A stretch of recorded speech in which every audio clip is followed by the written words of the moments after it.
प्रणाम। देखिए, आपके बहुत से मैसेजेस आए कि भाई गुरुजी थोड़ी आध्यात्मिक बात भी करा करिए, हमें बहुत अच्छी लगती है। आध्यात्मिक बात अगर आप कहेंगे, आप इस वीडियो के नीचे मैसेजेस डाल दिया करिए, एक वीडियो ज्योतिष पे, एक अध्यात्म पे, एक ज्योतिष पे, एक अध्यात्म पे। मैं ऐसे कर दूंगा, आप सुनने वाले बनिए, मुझे कोई दिक्कत नहीं है, राइट। पर आज आपको मैं एक बहुत प्रैक्टिकल एक्सपीरियंस की बात बताऊंगा कि अगर आप लोगों ने अरबपति करोड़पति बनना है तो ये क्वालिटी के बिना आप कभी नहीं बन पाओगे। और ये मतलब ट्रेनिंग से आप अपने अंदर पैदा करोगे, ठीक है। और ये जो चीज मैं बता रहा हूं, ये मेरा व्यक्तिगत तजुर्बा, प्रैक्टिकल एक्सपीरियंस, पर्सनल एक्सपीरियंस है मेरा। ये वो किताबी ज्ञान नहीं है। मैंने भी पढ़ी 7 habits of highly successful people, अपना थिंक एंड ग्रो रिच, उसमें सारे के इंटरव्यूज पढ़े, बिजनेस महाराजास पढ़ी मैंने, अंबानी साहब के, धीरू भाई अंबानी साहब, भरत शाह, पता नहीं सबकी लाइफ हिस्ट्रीज, उन्होंने क्या काम, कैसे बने, क्या बने। मैंने जो देखा और उन लोगों में ऑब्जर्व किया जिनके साथ मैंने रहा, काम किया, या आज भी मैं जिन अरबपतियों के कांटेक्ट में हूं, उनमें मैंने ये क्वालिटी सब में कॉमन देखी है। और इसके पीछे जो आप कहते हैं आध्यात्मिक रीजन है कि किसी को पैसा इतना देता है भगवान, किसी को इतनी मेहनत करता है उसको पैसा नहीं देता, आज आपकी मैं ये गलतफहमी दूर करूंगा कि किसको ईश्वर पैसा देता है और किसको नहीं देता। ये बहुत ध्यान से आप समझिएगा। देखिए, मैं किसी के साथ था तो उस व्यक्ति पे उस वक्त 50,000 करोड़ का प्लस का कर्जा था, ठीक है, हिंदुस्तान का नामी व्यक्ति, सो इंडस्ट्रियलिस्ट। तो हुआ क्या कि मैं साथ ट्रैवल कर रहा था तो मैंने देखा कि कोई शिकन, कोई फिक्र कुछ नहीं है, और बड़ा कॉन्फिडेंट है बंदा कि भाई मैं इससे निकल जाऊंगा। तो आई वॉज लाइक शॉक्ड। और यकीन मानिए कि शुरू शुरू में जब मैं मिलता था तो मुझे लगता था कि यार आदमी 5 लाख के पीछे फांसी लगा लेता है, घबरा जाता है, छोटी दुकान चलाने में घबरा जाता है, छोटा काम करने में घबरा जाता है। ये लोग शिकन ही नहीं है माथे पे, इतना जिगर कहाँ से आता है। हम पिक्चर बड़े हुए देखते हुए अमिताभ बच्चन की कि हीरो वो होता है जो 4 आदमियों से लड़ ले, 6 आदमी 10 आदमियों को इकट्ठा मार ले, वो ताकत होती है, वो बहादुरी का मतलब जिगर। ये सब कुछ नहीं है। एडवर्स कंडीशन में जो आदमी डटा रहता है उसको जिगर, उसको बहादुरी कहते हैं। और वो मैंने देखी इन लोगों में कि ये घबराते नहीं हैं और इस हद तक ऑप्टिमिस्टिक है कि आप सोचने पे मजबूर हो जाएं कि यार ये आदमी पागल है जो इतनी आसानी से कह रहा है कि बस ये काम हो जाएगा, ये लोन हो जाएगा, 1 टाइम सेटलमेंट करके इसको ऐसे कर देंगे, वो डायरेक्टर साहब से बात करेंगे बैंक के, ये करेंगे वो करेंगे, हो जाएगा। और बिल्कुल कूल, कोई चेहरे पे शिकन नहीं, कोई घबराहट नहीं, कोई कुछ नहीं। ऐसे ही जो बड़े लीडर्स हैं, आप देखिए एक दिन में 1,000 2,000 लोगों से मिल रहे हैं। मैं नॉर्मल मिनिस्टर्स के घर जब मैं ट्रैवल करता था, जाता था, आप यकीन करिएगा कि अगर मिनिस्टर साहब ने सुबह 7 बजे बैठना है तो 200 आदमी सुबह 6 बजे से बाहर खड़ा होता था। हर एक की अलग समस्या है वहां पर।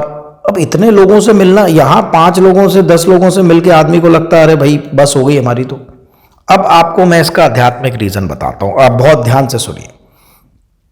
सब बहुत इंपॉर्टेंट चीज बता रहा हूं आपको।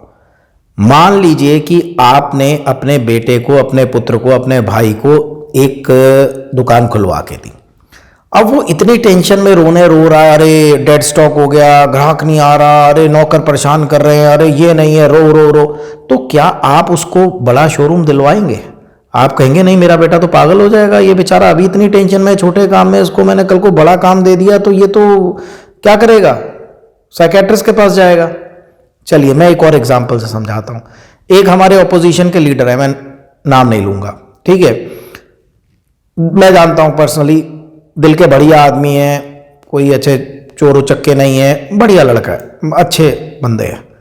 लेकिन मैं नहीं चाहता, आप भी नहीं चाहते कि वो देश चला पाए, मतलब यहाँ हम उनको देश चलाने की जिम्मेदारी दें, क्योंकि यार हमें लगता है कि यार वो इतना हिंदुस्तान का बोझ ले सके और चला सके, उतनी कैपेबिलिटी नहीं है। अच्छा होने से कुछ नहीं होता, पर जो शक्ति चाहिए चलाने के लिए हमारे देश को, वो नहीं है।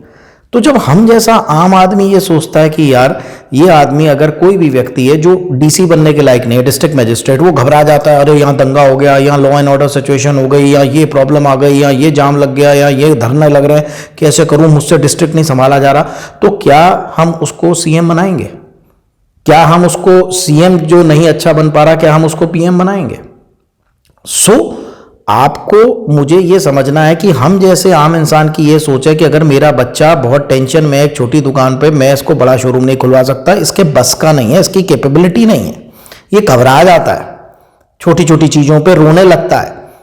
तो अगर आपको बड़ा बनना है, stop crying on small things, don't sweat on small things. आप छोटी छोटी बातों का इशू बना के छोटे छोटे हाय हाय हाय हाय करना छोड़ दीजिए। अरे मेरे को अच्छे नौकर नहीं मिलते, एम्प्लॉय नहीं मिलते। भाई जब तुझे अभी 10 एम्प्लॉय अच्छे नहीं मिल रहे, आगे 5,000 एम्प्लॉय कहाँ से अच्छे मिल जाएंगे? अगर अभी फाइनेंस नहीं संभाल पा रहे हो, अभी एक चीज नहीं चला पा रहे हो, अगली बड़ी चीज कैसे चलाओगे? तो मैंने ईश्वर की रचना हमेशा अपने दिमाग में परम पिता की तरह की, ठीक है, हमारा परम पिता, मेन पिता। अब वो पिता देख रहा है कि बच्चा छोटे एम्पायर नहीं चला पा रहा है, इतनी टेंशन ले लेता है, इतना घबरा जाता है, बीपी की गोलियां लग जाती हैं, डायबिटीज लग जाती है, तबीयत खराब कर लेता है, डिप्रेशन में चला जाता है, एंजाइटी में चला जाता है, पेट खराब कर लेता है अपना घबरा घबरा के। इसको मैं आगे क्या दूं? क्या प्रकृति उस आदमी को 1,000 करोड़ देगी जो 50 करोड़ संभालने के लायक नहीं है? तो हम अपनी क्षमता तो देख नहीं रहे हैं, ठीक है, हमारे हाथ पैर फूल जाते हैं छोटी छोटी चीजों में, और हम चाहते हैं करोड़पति बनना। परमपिता नहीं आप पे इतना बोझ डालने वाला है, उसको पता है कि भैया कोलैप्स कर जाएगा मेरा बच्चा, जितनी कैपेबिलिटी है उतना ही दूं मैं। और ये मैं एक इंडस्ट्रियलिस्ट की बात नहीं बता रहा, मैंने एक और आपको बात बताता हूं। एक इंडस्ट्रियलिस्ट पे कोई केस लग गया ईडी का। अब ईडी का केस लगा, आपको पता है ईडी उठाएगी, अच्छे अच्छों की हालत खराब हो जाती है। वो बंदा इतना कूल, इतना काम कि जी कोई नहीं, ऐसे ऐसे है, ऐसे है। इनिशियल स्टेज में आपको बता रहा हूं, जब मैं दिल्ली रहता था, इतना एक्सपीरियंस नहीं था मुझे, इतनी अक्ल नहीं थी मुझे, इतना प्रैक्टिकल प्रैक्टिस नहीं थी मुझे, आज से 20 साल पहले की बात बता रहा हूं आपको। तो मैं ये सोचता था कि यार ये लोग किस हाड़ मास के बने हैं, ये मतलब कैसे रास्ते देख लेते हैं। पर उन्होंने अपने आप को ऐसा ट्रेन किया है। मैं वो भी नहीं कह रहा कि इसकी हर इंसान की आपकी मेरी अलग कैपेबिलिटीज है, लेकिन मैं ये जानता हूं कि अगर आज मैं एक आश्रम चला रहा हूं मान लीजिए, और उसमें मैं बहुत ज़्यादा परेशान हूं, रोता रहता हूं कि यार ये चोरी कर लेता है, ये कर लेता है, ये वो है, मेरा सारा दिमाग इस पे है, अरे मेरे एम्प्लॉय ने ये कर दिया, अरे उधर ये चोरी हो रही है, उधर ये चोरी हो रही है, यकीन मानिए मैं अगला आश्रम नहीं बना पाऊंगा। भगवान कहेगा बेटा तू तो पागल हो जाएगा, अगर तुझे एक आश्रम नहीं तेरे से चल रहा है तो दूसरा कैसे बनाने दूंगा मैं तुझे? समझे? अपनी सोच को बड़ी करना है, तब ईश्वर आपको बड़ी जिम्मेदारी देगा। मतलब मैं बता रहा हूं आपको एक सेंट्रल मिनिस्टर की बात, सुबह 3:30 बजे उठ जाता है आदमी, और पहली मीटिंग कोशिश करता है आदमी कि 6 बजे हो जाए सुबह। यहां हमसे 8 बजे तक बिस्तर नहीं छोड़ा जा रहा है और हम सोच रहे हैं कि नहीं नहीं साहब ये।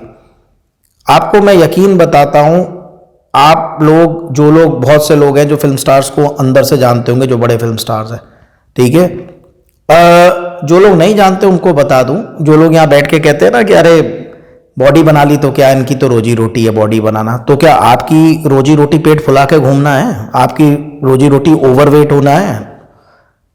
आप मुझे बताइए। फिट रहना तो ड्यूटी थी हमारी, अपने शरीर को ठीक कर रखना तो प्रकृति का हमारे को वो था रिटर्न कि भाई तूने सही शरीर दिया, मैं इसको सही रखूंगा।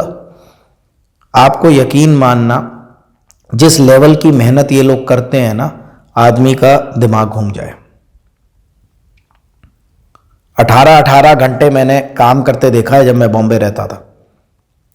इतनी मेहनत, 3 शिफ्टों में काम करना, और वो काम इतना स्ट्रेसफुल है जब रीटेक्स होते हैं, मतलब लाइक एक ही सीन को 4 बार बोलना, फिर अगले सेट पे जाना, डायलॉग रटना, अपनी हेल्थ का भी ध्यान रखना, लुक्स का भी ध्यान रखना, इतना प्रेशर, पार्टीज, फॉरेन टूर्स, फिर सारी डेट शेड्यूलिंग, मतलब आप बीमार होना भी अफोर्ड नहीं कर सकते कि पता चला कि 15 दिन के लिए मैं बीमार हूं, करोड़ों अरबों का नुकसान हो गया लोगों का, जिन्होंने सेट लगा रखे हैं, जिन्होंने शूटिंग कर रखी है, जिन्होंने बाकी हीरो हीरोइंस की डेट ले रखी है। इस लेवल की मेहनत है, इस लेवल की कैपेबिलिटी है। यहां सुबह सैर के लिए नहीं उठा जा रहा है आपसे, यहां सुबह कल से दौड़ने जाऊंगा, आज मौसम ठीक नहीं है, परसों से मैं देखूंगा, योगा करूंगा, फिर आपको बनना है अरबपति, फिर आपको बनना है करोड़पति। सॉरी, कड़वी बात लग रही होगी, पर इसको आध्यात्मिक दृष्टि से ऐसे देखिए। अगर आप ईश्वर में यकीन रखते हैं, सिर्फ आप खुद पर, जिन भी लोगों के यहाँ पर बच्चे हैं, वो बस ये सोच के देखें कि अगर एक माँ बाप की तरह आप देखोगे, एक बच्चा एक नौकरी में अभी असिस्टेंट मैनेजर है, बहुत ज़्यादा आपका परेशान रहता है, मम्मी मेरे से काम नहीं होता, मेरा दिमाग फट जाता है, मेरा प्रेशर बहुत है। आप एज अ माँ, एज अ बाप कहोगे बेटा तू मैनेजर मत बनियो और जिम्मेदारी मत ले, ज़िंदगी बड़ी कीमती है, तू बीमार पड़ जाएगा, तू एक काम कर बेटा, तू यहीं पर रहे, यहाँ थोड़ा इजी काम ले ले, हम कम खा लेंगे, हम कम पैसा कमा लेंगे बेटा, लेकिन तू टेंशन मत ले, आप लोग ये कहोगे। तो जब एक आम इंसान की अपने बच्चे के लिए सोच ऐसी है, परमपिता जिम्मेदारी आपकी कैपेबिलिटी से बड़ी दे देगा आपको। और यकीन मानिएगा, उसके बाद भी इतने केस चल रहे हैं, चेक बाउंस हो गए हैं, एनपीए हो गए हैं बैंकों से, मैंने जिगरा देखा और पॉजिटिविटी देखी कि नहीं बस ये प्रॉपर्टी बेच देंगे, ये कर लेंगे, हम निकल जाएंगे इस चीज से। निकल गए। एक कंपनी जो 8 बैंकों में एनपीए कर चुकी थी, आज इंडिया की नंबर 1 कंपनी है, नाम नहीं ले सकता हूं, ठीक है।